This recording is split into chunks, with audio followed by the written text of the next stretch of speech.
Gostaria de abrir aí o nosso ciclo de debates, né, o terceiro dia da Semana do Meio Ambiente. E hoje vamos ter um tema muito pertinente aí para a nossa região, né, que estava em voga aí nos nossos grupos de discussão nesses dias, que é sobre a poluição. E convido aqui a professora Alexandra Penedo de Pinho, que é professora da UFMS, tem uma experiência já bem ampla nessa área, e ela trabalha com uma interface entre a recuperação ambiental e a poluição. Então, eu também estou bem curioso para saber o que a gente tem de novidade nessas áreas, como que é a linha de pesquisa. Obrigado pela presença de todos.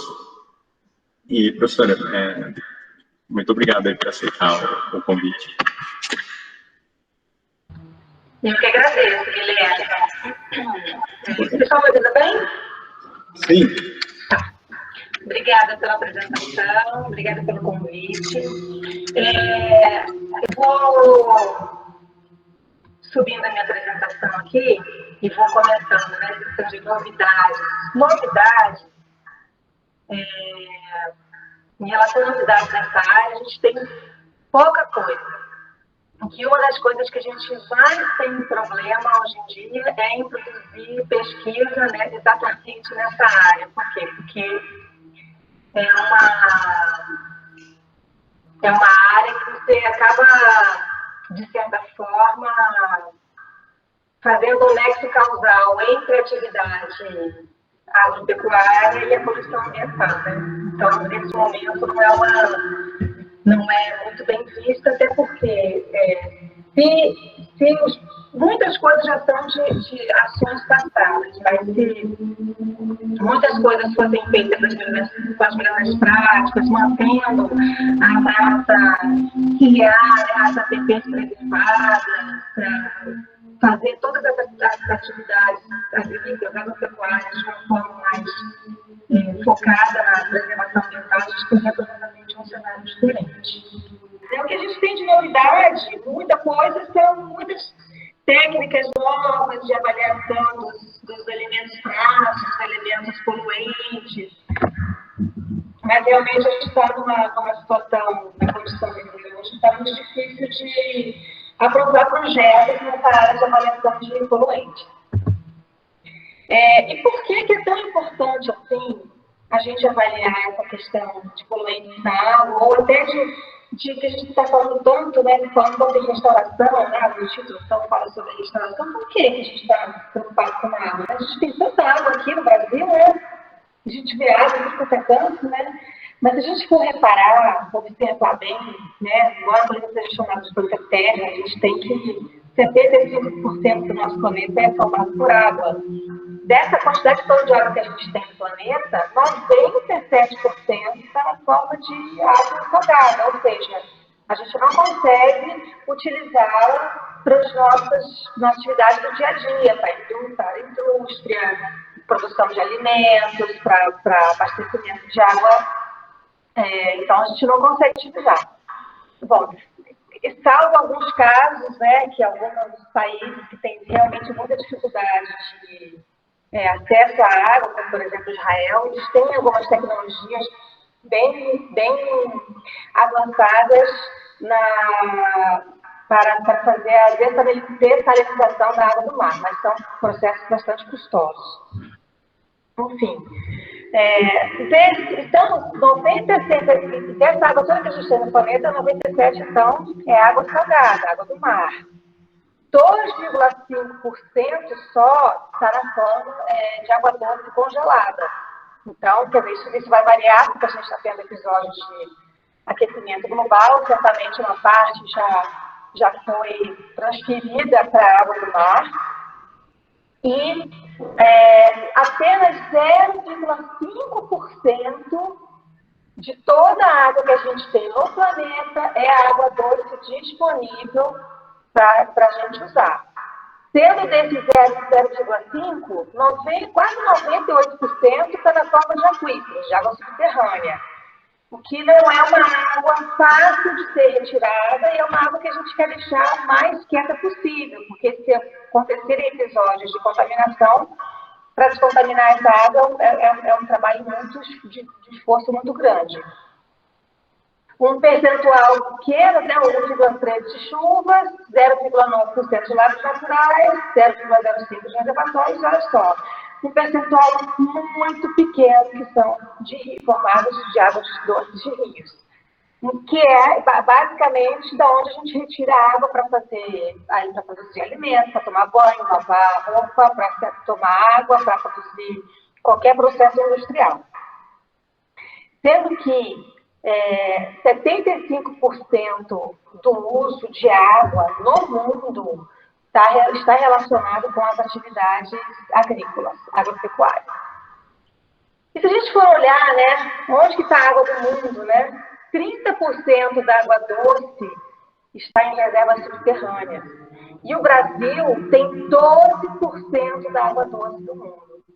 Então, o Brasil tem não só água doce, né, o Brasil não tem só clima favorável, ambiente favorável, solo favorável, clima favorável, mas ele tem uma grande quantidade de água. Por isso que os olhos estão muito voltados para o Brasil na questão da Amazônia e na questão da produção de alimentos. Porque o Brasil é um país propício para produzir alimentos.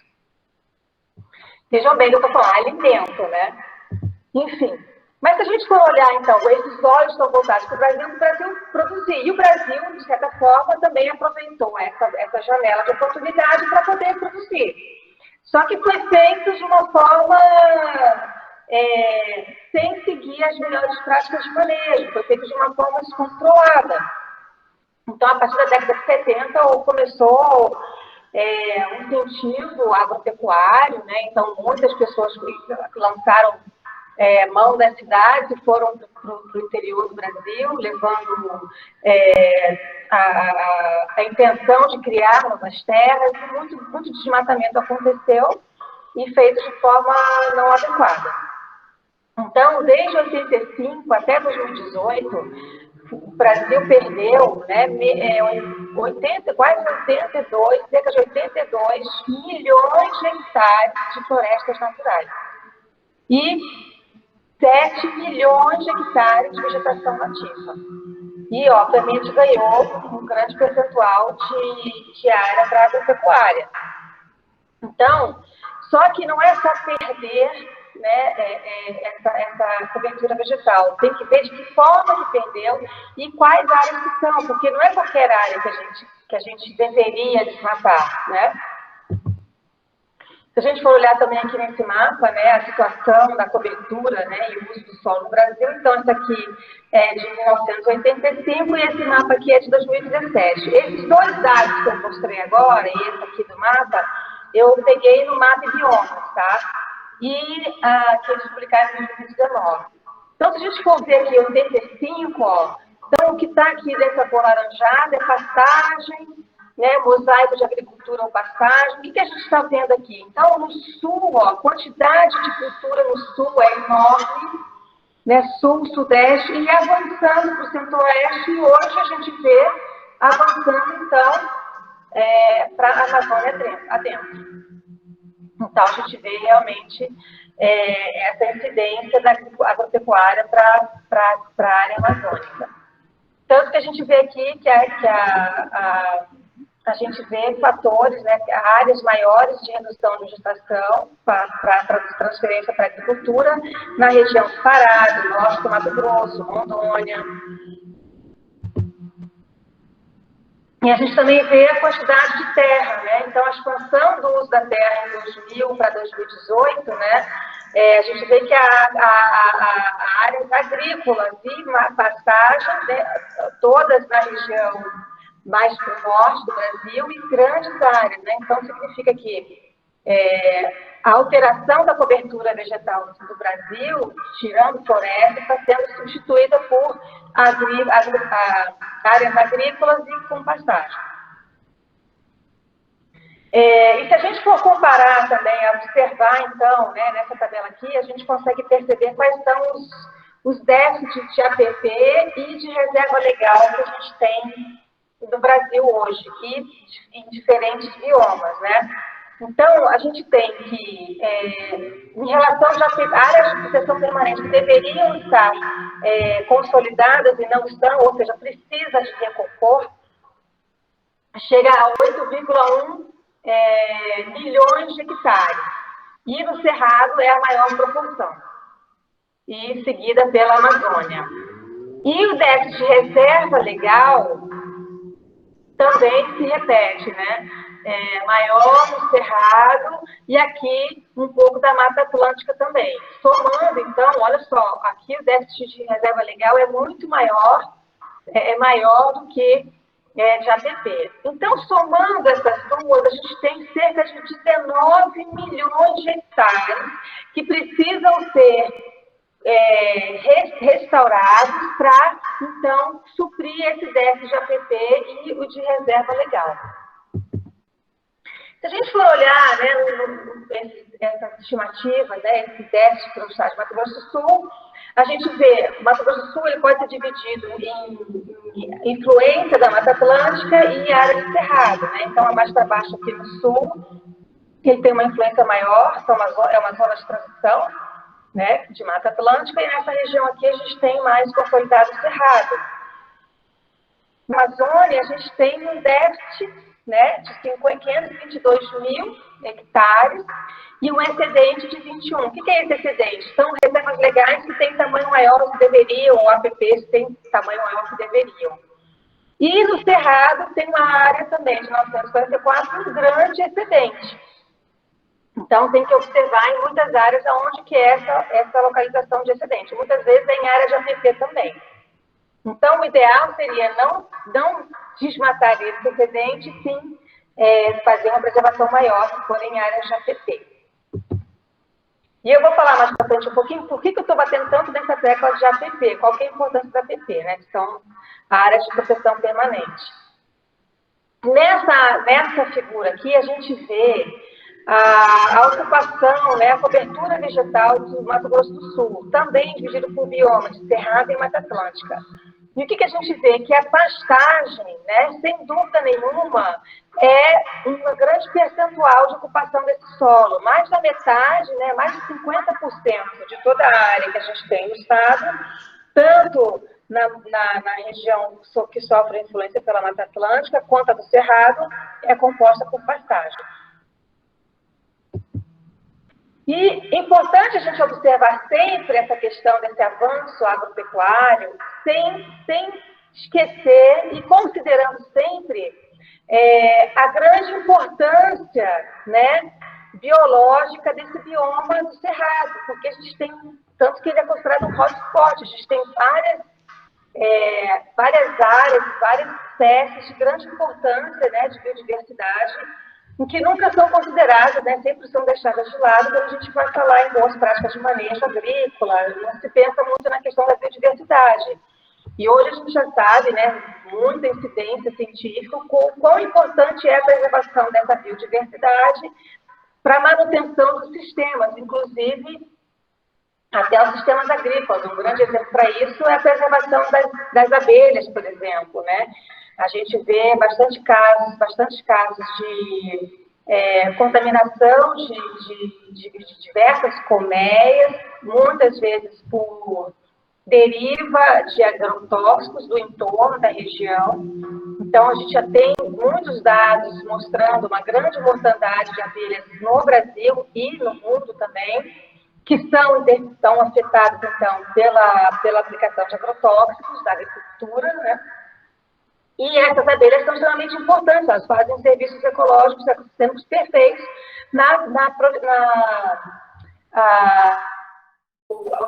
a microbiota do solo, que produz fertilidade para o solo, produz nutrientes para as plantas, ele perde a área de produção. Então, não é uma situação que a gente espera que aconteça nessas regiões, nessas atividades.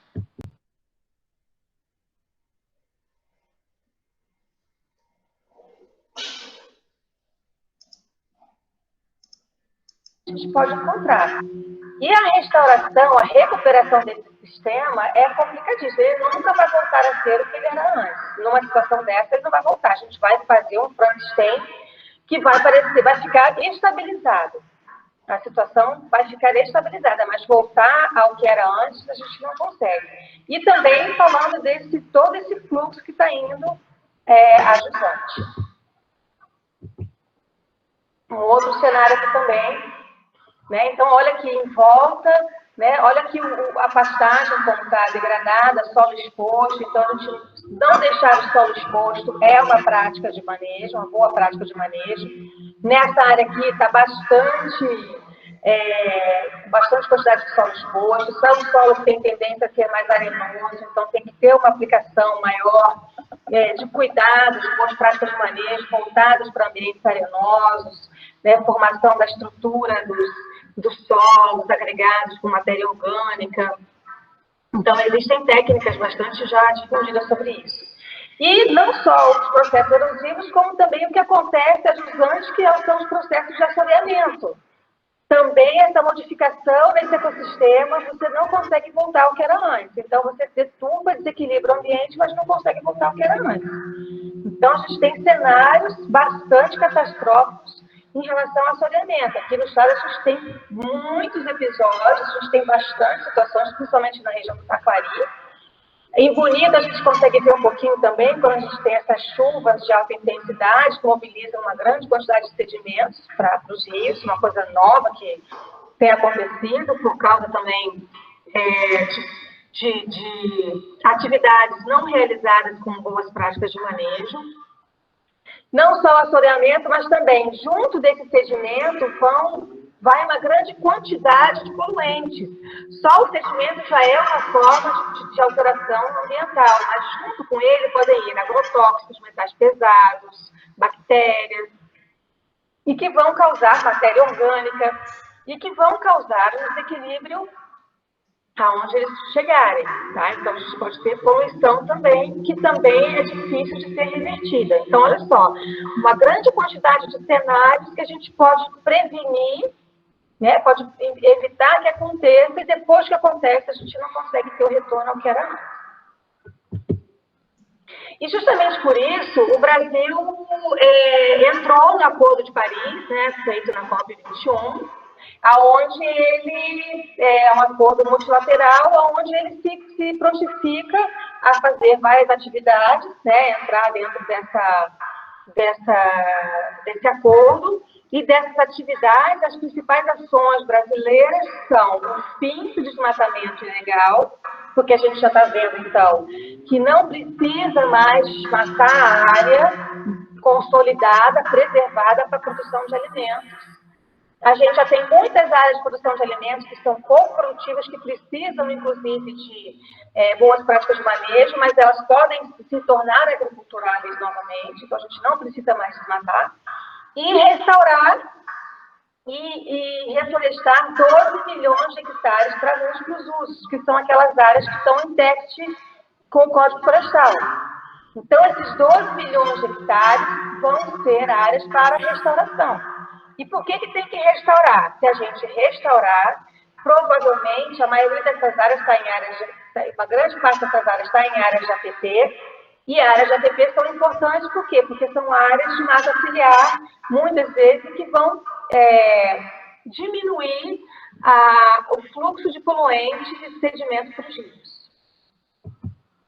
E foi justamente por isso que esse ano, né, as Nações Unidas inauguraram, né, lançaram, então, que vai ser a próxima década, vai ser a década da restauração de ecossistemas, não só de ambientes terrestres, ambientes de mares, corais, ambientes de manguezais, muitos ambientes vão ser restaurados. A proposta é que eles sejam restaurados nessa década, então vai ser uma década de restauração. Por que a gente está fazendo isso? Por que está fazendo isso? Porque a gente já viu que todas essas alterações ambientais estão interferindo demasiadamente no nosso equilíbrio do planeta Terra. Então, eu estou falando um monte de APP, né? Então, as áreas de proteção permanente, né, de preservação permanente, são as áreas consideradas muito frágeis ou de importância muito grande para a preservação ambiental. Então, elas fazem parte de áreas de topo de morro, montes, montanhas, certo? Então, são áreas que não podem ser retiradas, essa vegetação. Áreas de encostas, a gente vê muitos problemas de derramamento, de desabamento de encostas. Por quê? Porque essas encostas são muito frágeis e muita gente vai morar aí nas favelas, nas grandes cidades, e acaba tendo esses episódios trágicos. Então, as encostas não são áreas que se permite a sua retirada, então são áreas de APP. E a mata ciliar, né? As margens de rios, a gente pode chamar de zona ripária, porque a mata ciliar é só a vegetação. E como eu já falei antes, né, da parte da biodiversidade, a gente não pode esquecer nunca que a mata ciliar não é só a planta. Tem todo um conjunto ali de organismos que fazem aqueles serviços ecossistêmicos para manter a preservação, né, o equilíbrio e estabilidade dos cursos d'água. E áreas de restinga também são consideradas áreas de APP. Então, também as áreas de nascentes, que é uma coisa que a gente tem muito comum aqui no Brasil, no Mato Grosso do Sul, são áreas de nascentes que estão desmatadas. Então, por que a mata ciliar, né, ou a que a gente pode chamar de zona ripária, são importantes de serem preservadas, ou serem obrigatoriamente preservadas? Porque elas fazem um monte de ações que impedem, então, a destruição dos rios. Elas fazem um equilíbrio, mantêm o equilíbrio, inclusive do clima, né, propiciam a amenização climática, porque elas propiciam o armazenamento da água no solo, então mantendo assim preservada também a sua microbiota, então gera um ambiente com maior amenização climática, produz matéria orgânica que mantém, então, o ambiente todo também com a sua funcionalidade. Ela tem uma grande função de filtrar mais eficientemente o escoamento superficial e o subsuperficial, que são muito responsáveis pela transferência de poluentes que vêm a montante. Então, gente, a zona ripária é extremamente importante, não só para a cobertura vegetal, mas como também para a produção de corredores ecológicos e para a manutenção dos animais que ali vivem. Você quer falar alguma coisa, Guilherme? Não, professor, estou só prestando atenção. Então tá. Aí aqui, essa figura, ela mostra de forma muito interessante o que acontece justamente. Eu tenho outra foto na frente de fato, que é um desenho, uma foto muito interessante. Então, se eu tenho a mata ciliar, né, então o meu escoamento superficial, ele vai tender a ser filtrado, né, vai ser infiltrado, percolado, depois ele vai ressurgir de novo no sistema aquático. Se eu tenho uma mata ciliar muito menor, a quantidade de material filtrado vai ser menor e a tendência à poluição dos rios é maior.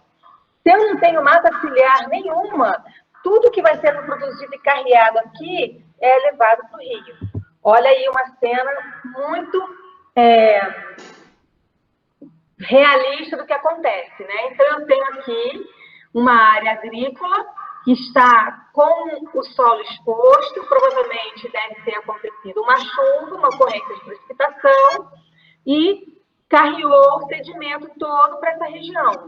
E aqui onde eu tenho uma mata ciliar ínfima, eu tenho uma grande aporte de sedimento, e aqui quando eu tenho uma mata ciliar um pouquinho maior, eu tenho um pouquinho menos.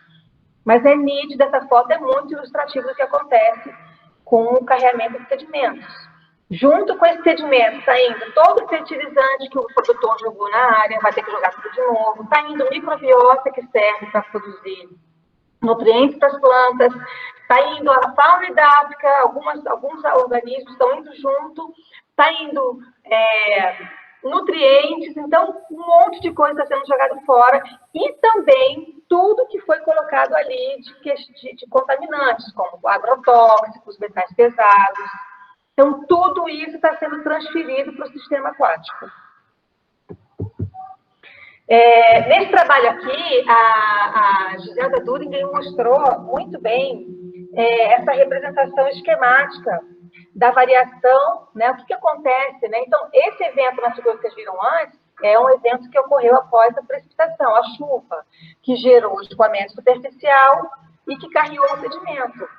Então, se a gente observar aqui nesse gráfico, né, ela mostra a variação da precipitação e do defluve, que é o escoamento superficial, ao longo do ano, numa região de clima estacional com 3 condições hipotéticas, né, relativas ao tipo de cobertura vegetal e manejo do solo. Então, quando a gente fala manejo do solo, a gente está falando de boas práticas de manejo, para evitar esse sedimento, essa transposição, esse carregamento de sedimento. Então, aqui eu tenho como que acontece a precipitação, né? Então, aqui vai chovendo pouco, aqui chove mais. Aqui, a quantidade, então, de escoamento superficial acompanha, então, a chuva também. E aqui é o escoamento superficial em solos conservados.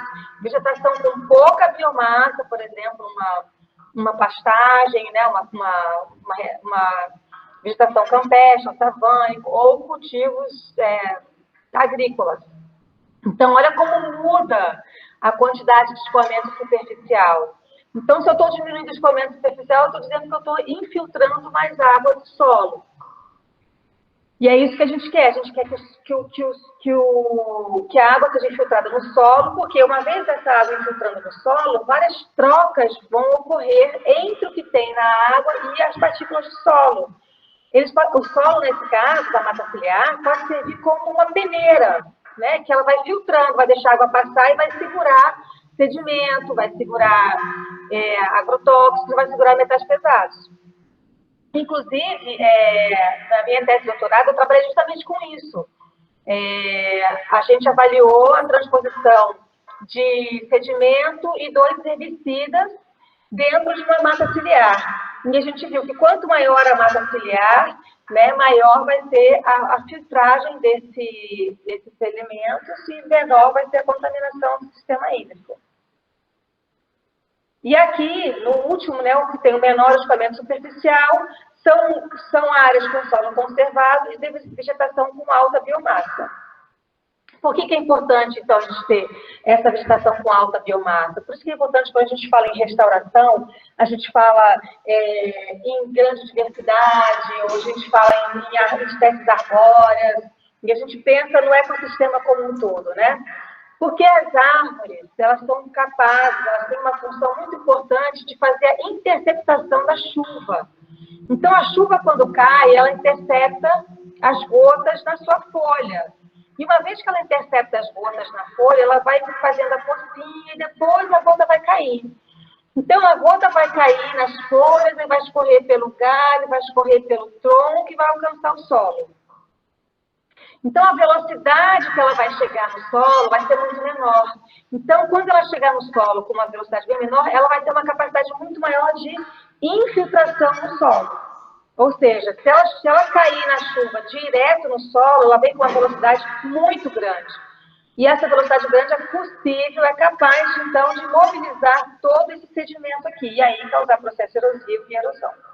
Então, a gente vê aqui que existe também um tempo de saturação da infiltração, da interceptação. Mas que a planta, que a cobertura vegetal é responsável, então, para fazer essa captação de água que vem da chuva e diminuindo o potencial de escoamento superficial.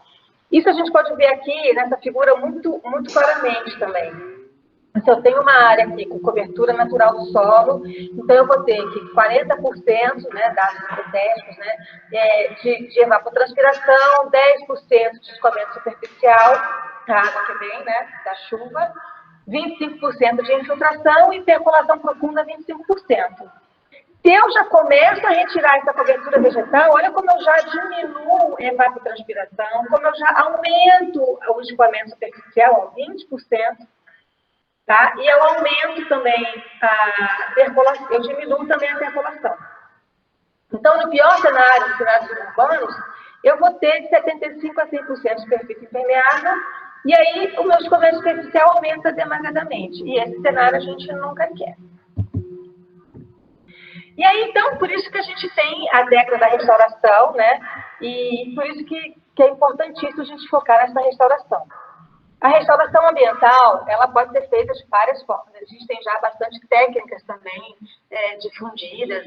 A restauração ambiental, ela é uma área nova da ciência, então ela está ainda em momento de bastante técnica, de bastante pesquisa, porque a gente não tem muito tempo ainda de testes, né? Mas a gente já tem bastante coisa já publicada.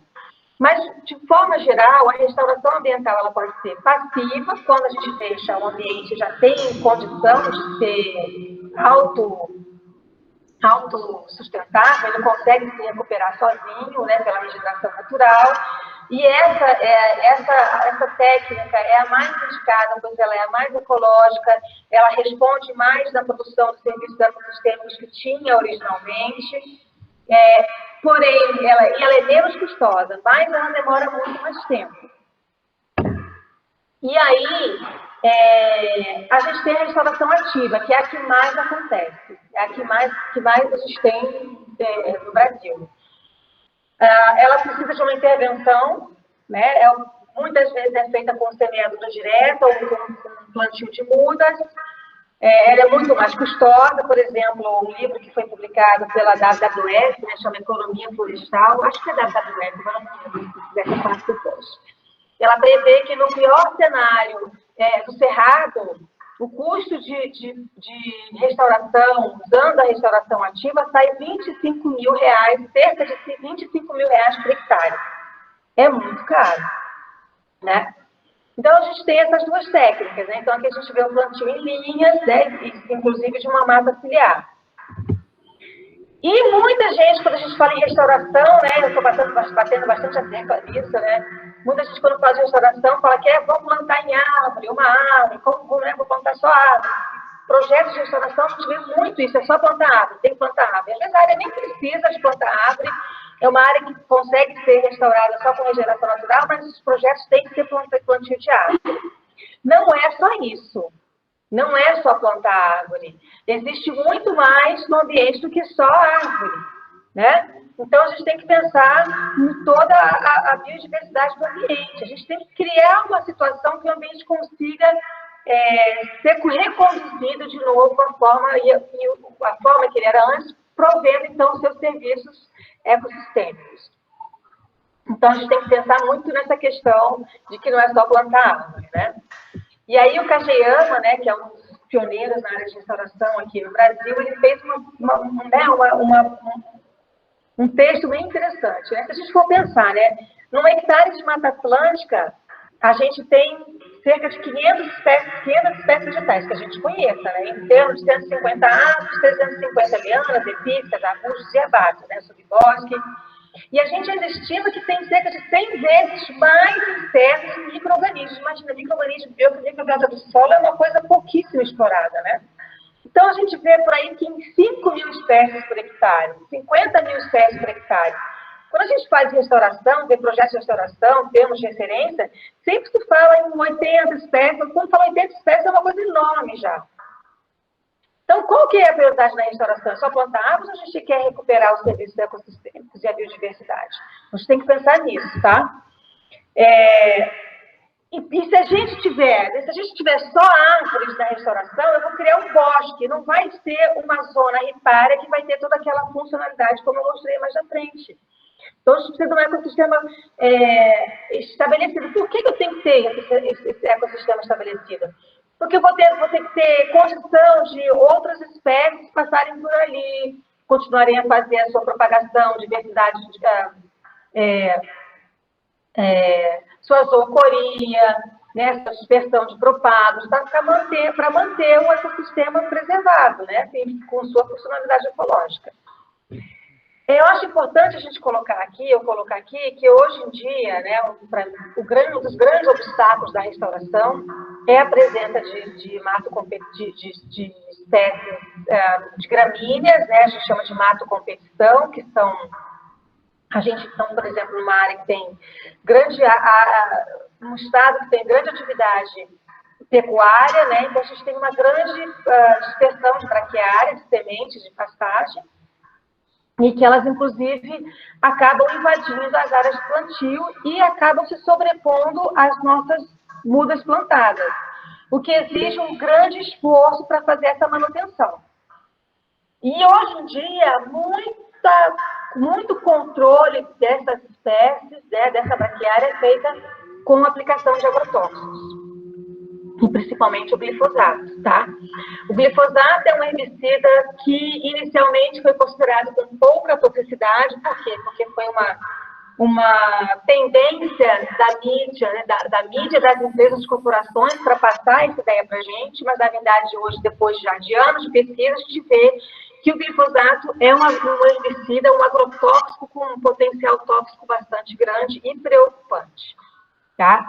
Então, ele foi descoberto, né, em 65 como ação herbicida, e ele tem um modo de ação muito importante que interfere, né, na produção de fenilalanina, triptofano e tirosina, que são três aminoácidos que são reguladores de crescimento de plantas e fitoalecinas, que são responsáveis pela produção de neurotransmissores da gente também. Então, se a gente está se alimentando de planta que não tem esses aminoácidos, a gente está diminuindo a potencialidade de produção desses neurotransmissores da gente também. Esse professor, né, Perry Vrain, ele fez uma palestra muito interessante, né, falando sobre a questão do glifosato também, mostrando os impactos do glifosato na saúde humana, né, e falou, mencionando algumas coisas interessantes para a gente refletir, né. Primeiro é que o agrotóxico, o glifosato, já tem patente autorizada para ser usado como antibiótico, mostrando, então, a alta potencialidade tóxica para a microbiota, para o microbioma. E se a gente for pensar, né, não sei se vocês já leram, tem um livro que eu acho que todo mundo deveria ler, que chama 10% Humano. O que esse livro fala? Ele fala que 10% das nossas células de seres humanos são nossas, certo? 90% das nossas células são formadas pelo nosso microbioma. São bactérias, fungos, protozoários. E esse microbioma, hoje a gente já tem muita informação da importância dele para a funcionalidade do nosso organismo. Ele interage, ele regula, ele coordena diversas ações fisiológicas dos nossos organismos. Já tem correlação da preservação da nossa microbiota, né, microbiota desequilibrada, que a gente chama de disbiose, associada a eventos de síndrome do pânico e depressão. Diversas doenças celíacas também, doenças do aparelho digestivo. Toda a funcionalidade do aparelho digestivo é regulada pela microbiota. O mesmo acontece com a aparelhagem circulatória, com o sistema imunológico, com a preservação, a fisiologia dos ossos, renais. A gente já tem uma grande quantidade de trabalhos que mostram também a intoxicação, a contaminação por glifosato, né, as reações que acontecem. Então, nesse trabalho aqui, ele mostra que pessoas que tinham doenças crônicas tinham maior concentração, né, maior resíduos de glifosato na sua urina do que pessoas saudáveis. Nesse trabalho aqui, ele mostrou que a doença celíaca muitas vezes está associada com o desequilíbrio do bioma, né, que é muito explicado, então, pelas propriedades químicas do glifosato. Mas se eu estou aplicando o glifosato na planta, como é que eu estou sendo exposta a esse glifosato? Então, uma vez lançado no ambiente, o agrotóxico ele pode seguir diversos caminhos. Uma grande parcela, né, de 30% até 40%, pode ser e acaba sendo armazenada na atmosfera. Uma vez na atmosfera, ele vai seguir junto com as massas de ar e ele vai alcançar e vai interagir, né, vai estará presente onde todos os organismos aéreos estiverem também. Então, é dessa forma que ele atinge as moscas, as aves. A gente já tem muitos trabalhos científicos mostrando, então, o impacto dos agrotóxicos nas populações de abelha e de aves. Recentemente foi lançado um artigo científico de avaliação de 36 anos da avifauna dos Estados Unidos, avaliando qual que eram os principais fatores de mortalidade da avifauna. E o principal fator de mortalidade da avifauna é a intoxicação por agrotóxicos, principalmente os organofosforados, que são muitos inseticidas que são lançados nas lavouras. Uma parte é absorvida da planta, na verdade até a menor parte pode ser absorvida na planta, e uma grande parte fica no solo também. Vocês já devem ter ouvido falar, né, que o trabalho da Patrícia Messi, que avaliou populações de antas no Pantanal e no Cerrado, que agora está fazendo na Amazônia, ela viu uma discrepância entre as populações de anta do Cerrado e do Pantanal. As populações do Cerrado tinham muito mais fragilidade, muito mais tendência a patógenos, a malformações, e ela avaliou, né, o grupo dela, né, eles avaliaram e detectaram uma grande concentração de agrotóxicos e metastasados nas antas do Cerrado. Enfim, então uma parte do agrotóxico lançado pode ser volatilizada novamente, voltando para a atmosfera, pode ser fotodegradado, então sendo degradado a outras composições que a gente não sabe muito bem como é o comportamento, como, por exemplo, a atrazina, o DDT. O DDT ele é fotodegradado a produtos de degradação mais tóxicos do que o próprio DDT, e que são altamente recalcitrantes no solo. E quando ocorre uma chuva, todo aquele agrotóxico que estava na atmosfera ele é carreado para a superfície do solo. Então, juntando com o que tinha no solo, ele pode ser transferido para o sistema aquático pelo escoamento superficial. E é dessa forma, né, uma vez carreado para o sistema aquático, é dessa forma que a gente pode ser contaminado. Tem também a fonte por alimentação, de resíduos que vem no alimento, mas a gente está falando da questão da água, então acho importante a gente ver qual é a potencialidade realmente do escoamento superficial. Tem trabalhos que indicam de 30% até 70% de todo agrotóxico que foi aplicado na agricultura ser carreado para o escoamento superficial. Isso só faz com que a gente perceba a importância, então, da preservação das matas ciliares, porque elas vão agir como filtros. Lembra aqueles mapas que eu mostrei? Na região sul, a atividade agrícola, né, sul e sudeste, a atividade agrícola é muito intensa. E a gente pode ver a consequência disso aqui nos dados do Vigiágua. Vigiágua é um programa do governo federal para fazer o monitoramento das águas de captação para abastecimento humano. Então, a água que a gente pega na torneira, a água que a gente toma no filtro, é monitorada pelo Ministério da Saúde. Isso é SUS, tá? Isso é pago pelo SUS. E aí, avaliando esses dados, então, na campanha de 2015 a 2017, porque a partir de 2018 a gente não tem mais avaliação, monitoramento para agrotóxico, o que eu vi comparando as regiões do Brasil? Tá? E tem muitas falhas aqui nesses números, quem quiser conversar sobre isso depois, não é o foco da apresentação hoje, mas tem muitas falhas aqui. Eu já tenho outras palestras que falam bastante sobre isso, vocês podem achar na internet, ou eu passo para vocês, mas enfim.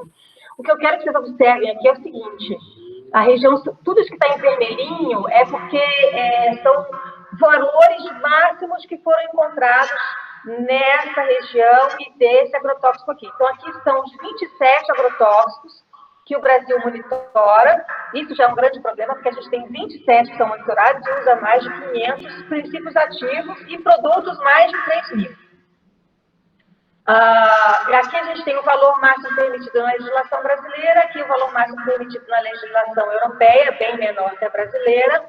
Mas, enfim, o que eu quero mostrar para vocês é que na região sul a gente tem um grande número de valores máximos, valores muito altos, maiores que os valores máximos permitidos, tá?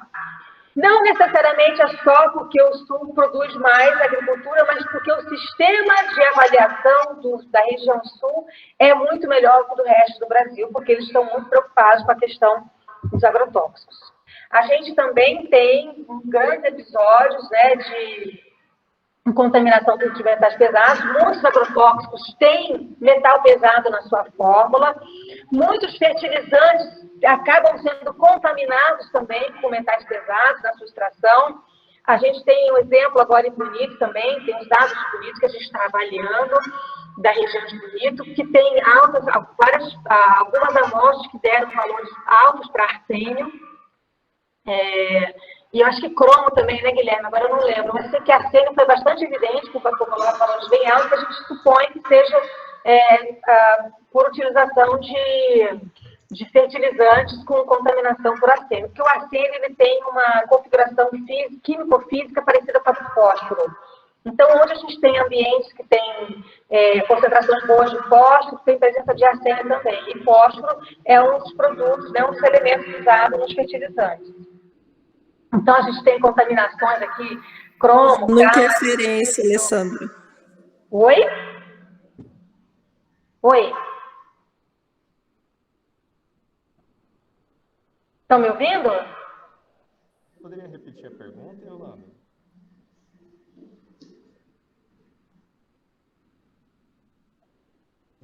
Acho que foi sem querer que a Yolanda estava com o microfone ligado. Está dando interferência. Mas vocês conseguiram entender? Estão conseguindo entender?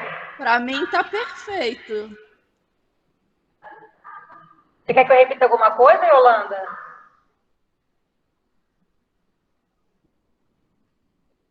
Bom, qualquer coisa no final você pergunta, tá? Vamos continuar lá, que já são 3 horas.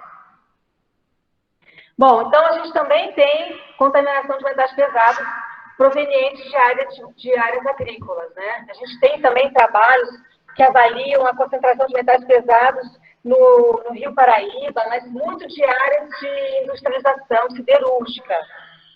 A contribuição de metais pesados por atividade agrícola é um pouco menor, mas é presente também. Esse trabalho aqui foi feito aqui na APA do Gariroba, que a gente teve, na APA do Gariroba, então, ela... Eu acho que eu tenho uma foto aqui. Não. A APA do Gariroba, ela... Deixa eu passar para frente, acho que tem para frente. Não. A APA do Gariroba, ela é uma área que tem uma grande quantidade de atividade agrícola, e é onde a gente retira a água de captação para Campo Grande. E em 95 ela foi considerada como área de proteção ambiental, porque a gente já foi visto que uma grande quantidade de sedimento e poluentes foi jogado na água, e foi então necessário que fosse focado numa preservação. E nessa região, então, iniciou uma grande quantidade de projetos de restauração.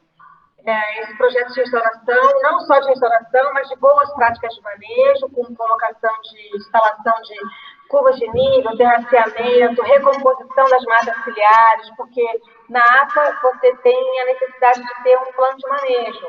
Então, o plano de manejo exigiu que, como a APA são ambientes de vereda, então o plano de manejo exigiu, então, que a partir da área, do limite da área de inundação, sejam contabilizados mais 50 metros de mata ciliar.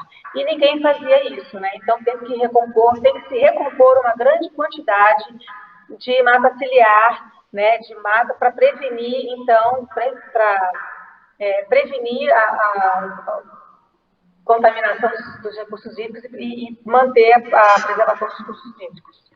Então, esse trabalho aqui foi do pessoal da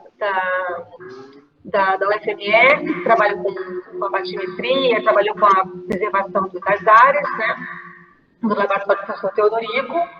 Eles viram, então, que aqui tem uma tendência, né, a reduzir, então, a quantidade de sedimento distribuído, tá?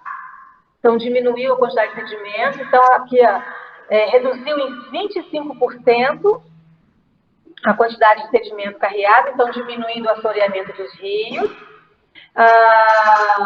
E também, uma grande área representou, então, uma quantidade maior das vazões também. Isso também foi detectado. E a Água da Nova também avaliou o IQA dessas águas, que é o Índice de Qualidade Ambiental, que também melhorou toda a questão de turbidez, a matéria orgânica. Então, tudo isso foi proveitoso porque melhorou a água captada para Campo Grande. A gente tem uma situação parecida também, né, na região de Bonito. A agropecuária avançou bastante, muitas áreas tiveram sua mata ciliar de ATP retiradas, né? Então, também tiveram vários programas em Bonito, na região de Bonito, para restaurar suas matas ciliares. Eu participei de alguns projetos desse, né? Inclusive esse aqui, que foram os produtores de biodiversidade. E uma das minhas grandes tarefas nesse projeto era avaliar o sequestro de carbono. Essa foi a minha primeira pesquisa com restauração aqui no estado, né? No que eu me defrontei? Que eu avaliei inicialmente 3 propriedades, né? Então, a gente tinha aqui a quantidade de plantas, de mudas plantadas e mudas sobreviventes, né? O que eu avaliei? Que a quantidade de mortandade, a mortalidade era muito grande, de quase 800 mudas plantadas, eu tinha 10% praticamente ali. Muito por quê? Porque não tinha manutenção, a braquiária tomava conta, tanto que no final eu quase não consegui fazer a sequestro de carbono, porque eu não tinha pouquíssimas espécies estabelecidas ali por causa da influência da braquiária. Então, gente, só finalizando, né? Também, além de benefício enorme para a água, a gente já viu aqui, a cobertura vegetal, a cobertura florestal é importantíssima na questão do aquecimento global, tá? Porque ela diminui a quantidade de absorvância, ela faz uma absorvância maior das raios solares e aumenta também a transpiração, né? Que são fatores então, que podem evitar o aumento da temperatura. E a gente já viu também que o Brasil está despontando aí, né, como 6º lugar na emissão dos gases. E uma das grandes causas desse efeito estufa é causado, então, pela agropecuária e mudanças no uso da terra. Então, nada mais importante e justo de que a floresta vale, né, muito, além de tudo, para sequestrar o carbono também, purificar o ar, dentre milhões de outras ações. Então, restaurar melhora não só a água, como o clima como um todo.